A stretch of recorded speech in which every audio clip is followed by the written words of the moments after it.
चांदवड तालुक्यातील मनमाडलगतच असलेल्या मौजे रापली येथून कृष्णा ज्ञानेश्वर बिडगर वय वर्ष 5 हा मुलगा काल दुपारी 12 वाजेपासून बेपत्ता होता। काल दुपारी सदरील मुलगा घरी का नाही हे लक्षात आल्याने बिडगर कुटुंबाने सर्वत्र शोध घेतला असता तो सापडून आला नाही। हळूहळू मुलगा बेपत्ता झाल्याची बातमी गावभर पसरली। गावकऱ्यांनीही शर्थीचे प्रयत्न केले।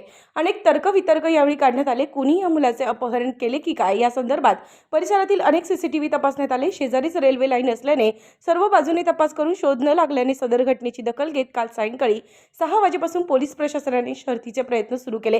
यामध्ये मनमाडचे DYSP बाजीराव महाजन, चांदवडचे PI कैलास वाघ हे घटनास्थळी रापली गावातच आले।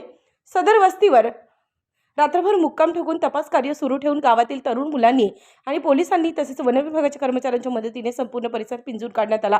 कदाचित एखाद्या हिंस्र प्राण्याने या लहानग्याला शिकार तर केलं नाही ना या अनुषंगाने आसपासच्या मकाच्या शेतात घुसून शोध घेण्यात आला। गावातील बऱ्याच विहिरीचे पाणी काढून बघण्यात आले, परंतु सदर बालकाचा शोध सकाळपर्यंतही लागला नाही। या संदर्भात पुढील तपास करण्यासाठी नाशिकचे SP Vikram Deshpande, Malegaon additional SP Aniket Bharati, DYSP Bajirao Mahajan, Chandwad police स्टेशनचे PI कैलास वाघ, मनमाड पोलीस स्टेशनचे PI खरे तसेच येवला पोलीस स्टेशन या सर्वांनी परिसराची कसून शर्थीचे प्रयत्न करून तपासणी केली, परंतु यश आले नाही।